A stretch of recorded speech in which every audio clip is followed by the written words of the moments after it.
Não tem Nordeste na Colômbia. Abelardo de la Espriella derrotou o candidato de Gustavo Petro e foi eleito presidente no último domingo.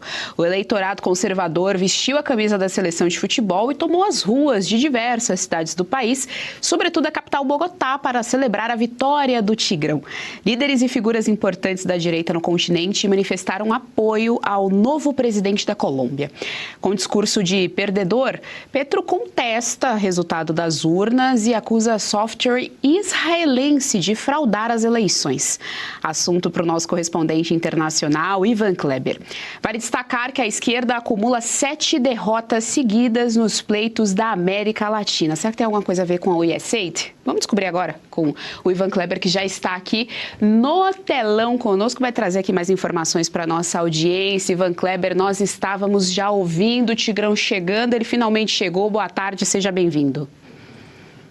Boa tarde, Eisiane, uma saudação especial a você, a todos os colegas de bancada aqui e também, principalmente, a nossa audiência, que eu tenho certeza que vai derramar o like aí também em apoio ao Tigrão lá da Colômbia. Pois é, Geisiane, coincidência ou não, depois que os Estados Unidos, que Elon Musk ali através do Doge, desmantelou o aparato político, vamos dizer assim, da USAID, a esquerda não venceu mais nenhuma eleição na América Latina. Olha só como são as coisas. Obviamente que nós damos um grande destaque para a América do Sul, não é? Mas também eleições em Honduras, Costa Rica, enfim. Bom, o Abelardo de la Espriella foi eleito com aproximadamente 240 mil votos de vantagem para Iván Cepeda, uma diferença aí um pouquinho inferior a 1%.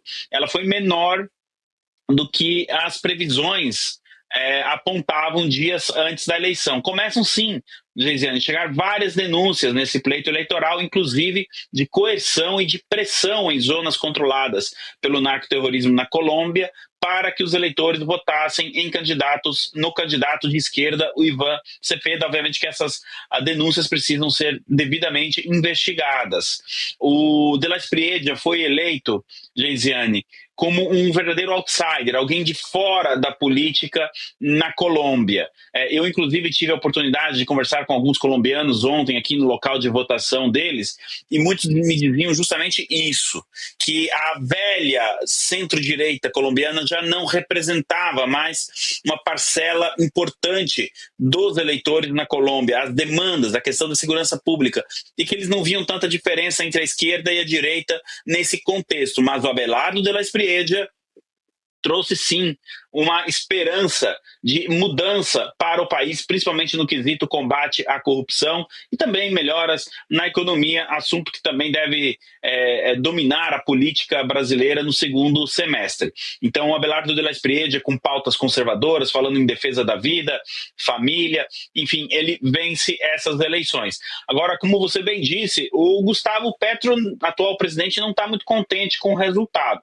Ontem à noite, ele disse que não reconheceria a contagem provisória. Obviamente que uma nova contagem, uma contagem voto por voto ali está sendo feita ali, mas que está indo de acordo com a publicação de ontem à noite, ou seja, está tudo certo por enquanto, mas o Gustavo Petro, Geisiane, ele acusou Israel de interferir no processo eleitoral colombiano, inclusive no software que faz justamente essa apuração dos votos, né? Eu gostaria de lembrar ao Gustavo Petro que se ele fizesse essa mesma acusação no país mais ali ao sul da fronteira com a Colômbia, muito provavelmente ele estaria preso a essa hora, né?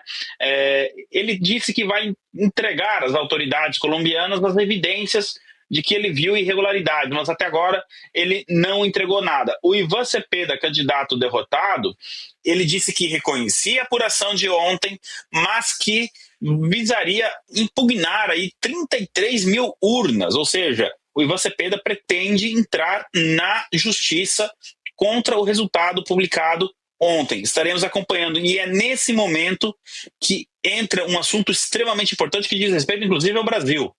O reconhecimento da comunidade internacional da vitória de Abelardo de la Espriella.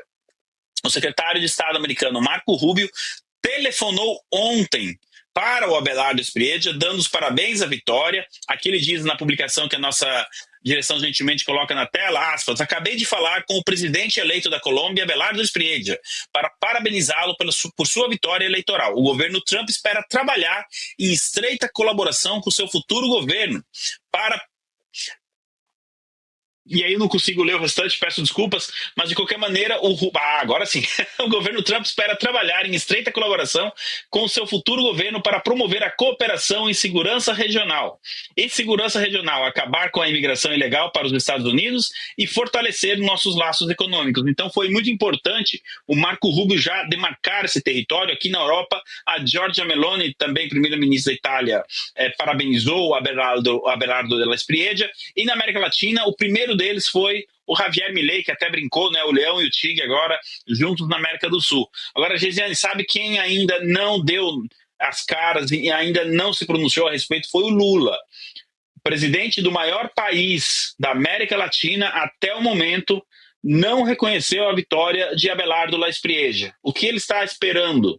Querendo dar tempo ao Gustavo Petro, talvez, e eu tive informação agora há pouco também que a Cláudia Sheinbaum do México não irá reconhecer o resultado da eleição enquanto este não for homologado pelas autoridades colombianas. Então a gente vê que a esquerda está aí talvez renegando, né, o resultado eleitoral da Colômbia ontem, mas boa parte do mundo já reconheceu, inclusive está aí também a embaixada americana em Bogotá reconhecendo. O próprio presidente Trump ontem na rede social Truth publicou um artigo onde declarava a vitória do Abelardo della Espriella. Estaremos acompanhando quais serão as repercussões e quais podem ser as ações do Gustavo Petro, que aparentemente ele não está querendo passar aí o poder para frente, ou pelo menos está relutante em passar o poder para frente, Gesiane.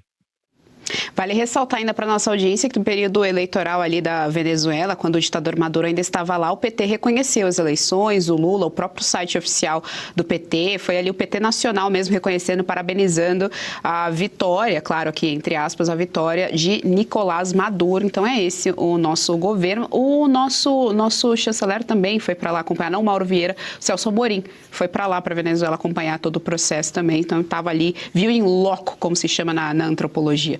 Deixa eu trazer aqui para a tela as nossas analistas políticas, passar a palavra para a nossa querida Fabi Barroso. Boa tarde, Ivan. Bom revê-lo. Ivan, eu vou sempre ressuscitar o mesmo assunto, mas é porque eu acho importante em relação ao Foro de São Paulo. Vou fazer aqui uma observação que na semana passada o próprio Lula, quando ele foi lá rebater o Trump, ele disse de interferência americana nas eleições brasileiras. Ele já disse. A gente sabe que tem a USAID, a gente sabe que já teve, né, que isso, no meu entendimento, é sim uma interferência. E nós temos aí o Petro dando todas as deixas para que ele vai ser o verdadeiro golpista, né, se ele não entregar. Mas é interessante também que eu ouvi, inclusive, membros do PT aqui já dizendo a palavra constitucional, que é constitucional o que o Petro está fazendo. E então a gente vê as mesmas palavras, os mesmos jargões. Será que o Foro de São Paulo ainda combina as coisas, Ivan?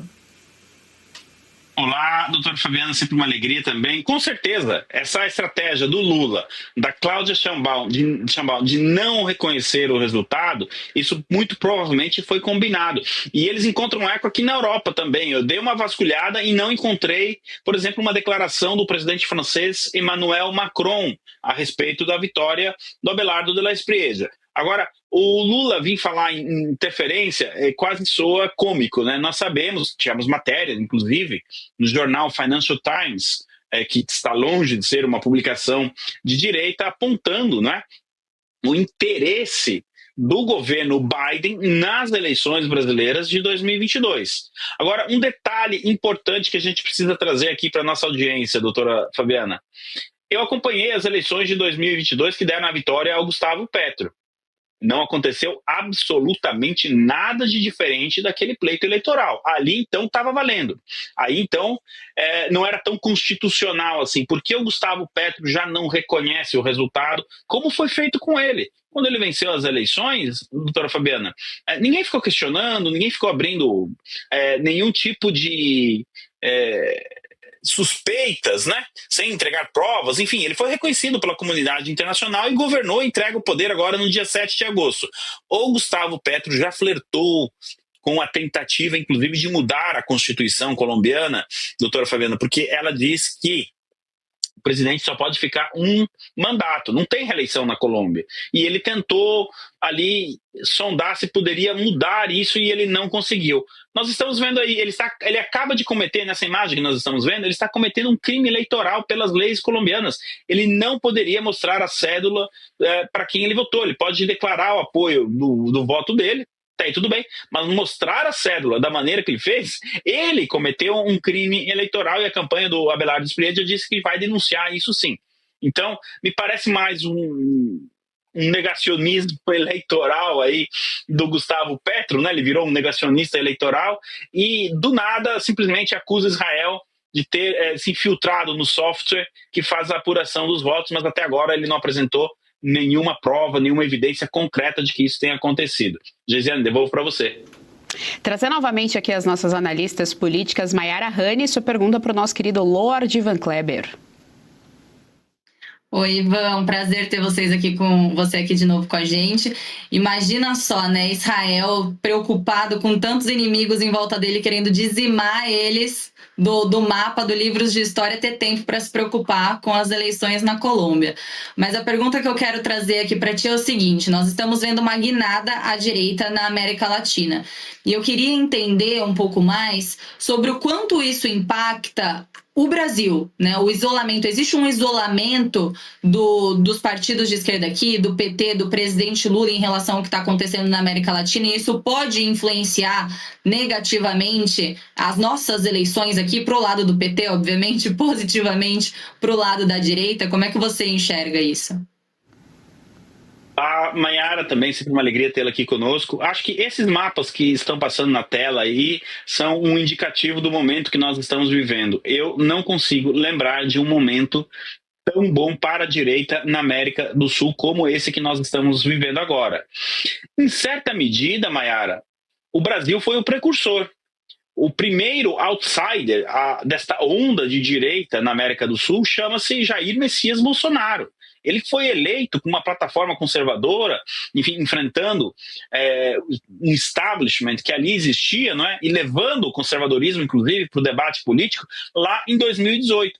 Isso talvez tenha inspirado outros, né, que vieram depois em todo o continente. Então agora, sim, nós podemos ter aí a perspectiva de que agora aconteça o contrário, que essa influência de tudo que está acontecendo na América do Sul em termos eleitorais possa atingir o Brasil. Olha só, no caso da Colômbia, a eleição foi extremamente dominada pela economia e segurança pública, que são os dois temas que vão dominar o debate público nas eleições do Brasil agora de 2026. O Abelardo Espriella se apresentou como um Bukele, né, colombiano.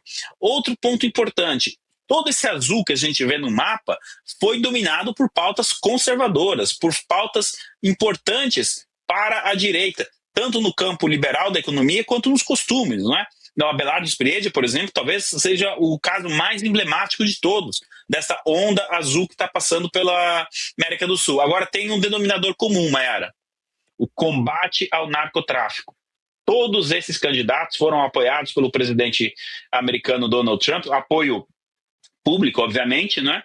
E todos se comprometeram em ajudar a combater o narcotráfico. E nós já estamos vendo as operações serem realizadas, elas estão acontecendo no Equador, Bolívia, Chile, e quem sabe agora, então, a população brasileira tem essa oportunidade, em outubro, de colocar o Brasil nesse clube para contar com o apoio americano no combate ao narcotráfico no nosso país. Geisiane, devolvo para você. Muito obrigada, Ivan Kleber, pelas informações aqui no nosso JDO segunda edição. Bom início de semana para a gente. Até a próxima.